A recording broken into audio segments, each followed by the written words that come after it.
Hello friends, దివాళీకి స్పెషల్గా సింపుల్గా చేసుకునే కాజు స్వీట్ని నేను మీకు ఈరోజు షేర్ చేస్తున్నాను. ఈ స్వీట్ని నేను కాజు పిస్తాతో చేశాను.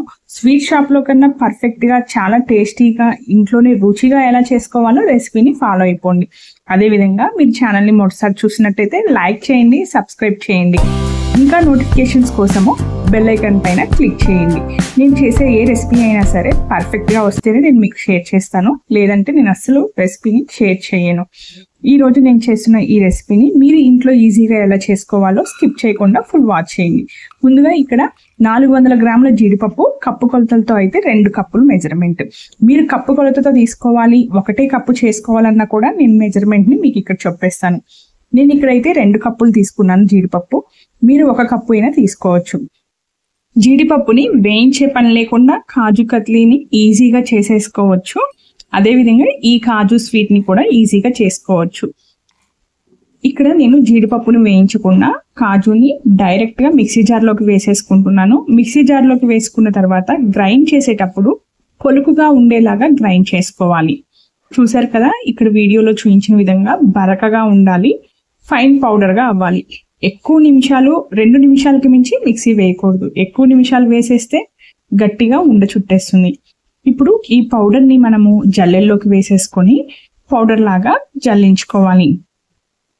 పొలుపులుగా ఉన్న జీడిపప్పుని మనము మళ్ళీ మిక్సీ జార్లోకి వేసేసుకొని 1 సెకండ్ వరకు మాత్రమే మిక్సీ జార్లోకి వేసేసుకొని పౌడర్ లాగా చేసుకోవాలి.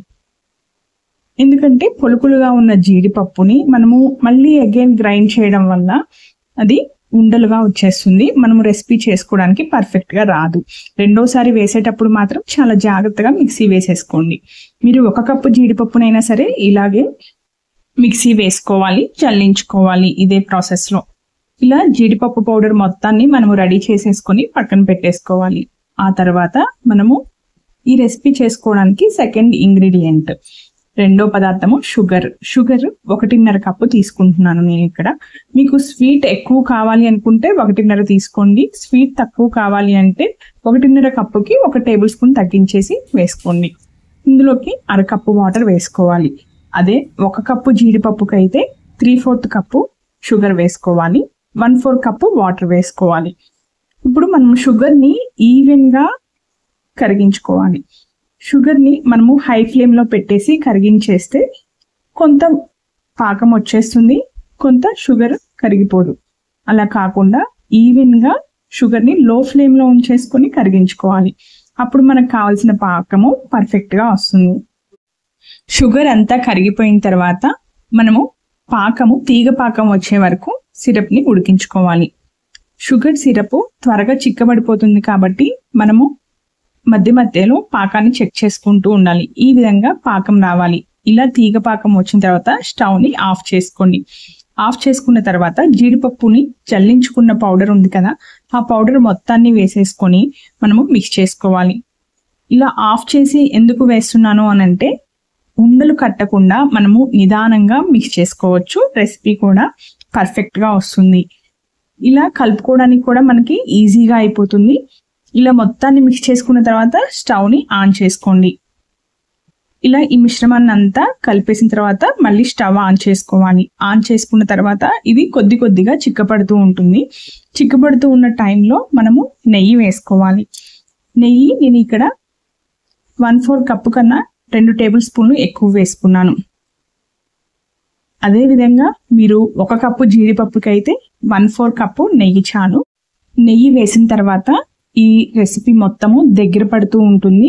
అందుకోసము మనము నెయ్యిని 3 సార్లుగా వేసేసుకొని చిక్కబడేంత వరకు ఉడికించుకోవాలి. కొద్దిగా యాడ్ చేసుకుంటూ అడుగంటకుండా మిక్స్ చేసుకోండి. గిన్నె ఎప్పుడైనా సరే మందంగా ఉన్నది మాత్రమే తీసుకోవాలి. నేను ఇక్కడ ఇండక్షన్ మీద కుక్ చేస్తున్నాను కాబట్టి నేను దీన్ని నాన్ స్టిక్ ప్యాన్లోకి షిఫ్ట్ చేస్తున్నాను. ఇలా నాన్ స్టిక్ ప్యాన్లోకి వేసేసుకున్న తర్వాత దగ్గర పడేంత వరకు ఉడికించుకోవాలి. చూసారు కదా, ఈ విధంగా ఉడికించుకోవాలి. ఇలా ఉడికిన తర్వాత మీరు వేడితో ఇలా స్ప్రెడ్ చేయండి. ఇప్పుడు మధ్యలో కలవకుండా ఉంటే రెసిపీ దగ్గరికి పడిపోయినట్లే. ఇప్పుడు యాలకుల పొడి 1 టీ స్పూన్ వేసేసుకోవాలి. 1 టీ స్పూన్ యాలకుల పొడి వేసిన తర్వాత లో ఫ్లేమ్లో ఉంచుకొని చిక్కబడేంత వరకు ఉడికించండి. ఇంకొక 4-5 నిమిషాలు ఎక్కువ ఉడికిన తర్వాత ఇలా ఉండలాగా ఫామ్ అయ్యేలాగా ఉడికించుకోవాలి. ఇప్పుడు స్టవ్ ని ఆఫ్ చేసుకోండి, 5 నిమిషాలు పక్కన పెట్టేసేయండి. ఆ తర్వాత ఒక పాలిథిన్ పేపర్ ని తీసేసుకొని నెయ్యితో గ్రీస్ చేసుకోండి. గ్రీస్ చేసుకున్న తర్వాత ఈ కాజు మిశ్రమాన్ని మొత్తాన్ని మనము ఆ కవర్ పైన వేసేసుకోండి. వేసుకున్న తర్వాత దీన్ని మర్దం చేసుకోవాలి. ఇక్కడ మనకి క్రాక్స్ రాకుండా విరిగినట్లు రెసిపీ వస్తుంది కదా, అలా రాకుండా ఉండాలి అంటే మనము ఇక్కడ చేసే మసాజ్ ఇంపార్టెంట్. ఇలా ఎంత మర్దం చేస్తే రెసిపీ అంత పర్ఫెక్ట్ గా వస్తుంది. ఆ తర్వాత రోలింగ్ పిన్ తో రోల్ చేయండి.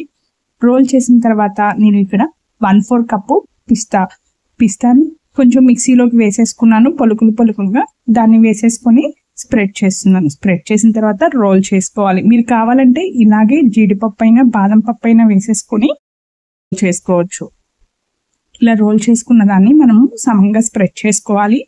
ఆ తర్వాత మీకు నచ్చిన షేప్ లోకి పీసెస్ గా కట్ చేసుకోండి. ఇది రెసిపీ ఆరిపోయే కొద్దీ గట్టి పడుతుంది. కొద్దిగా చల్లారిన తర్వాత మాత్రమే మనము ఇలా కట్ చేసుకోవాల్సి ఉంటుంది. ఇప్పుడు రెసిపీ పర్ఫెక్ట్ గా అయిపోయింది. మీకు రెసిపీ నచ్చినట్లయితే లైక్ చేయండి, సబ్స్క్రైబ్ చేయండి, అదేవిధంగా షేర్ చేయండి. మీరు చేసే లైక్ నా వీడియోని ఎక్కువ మందికి షేర్ చేస్తుంది. Thank you for watching. Like and subscribe.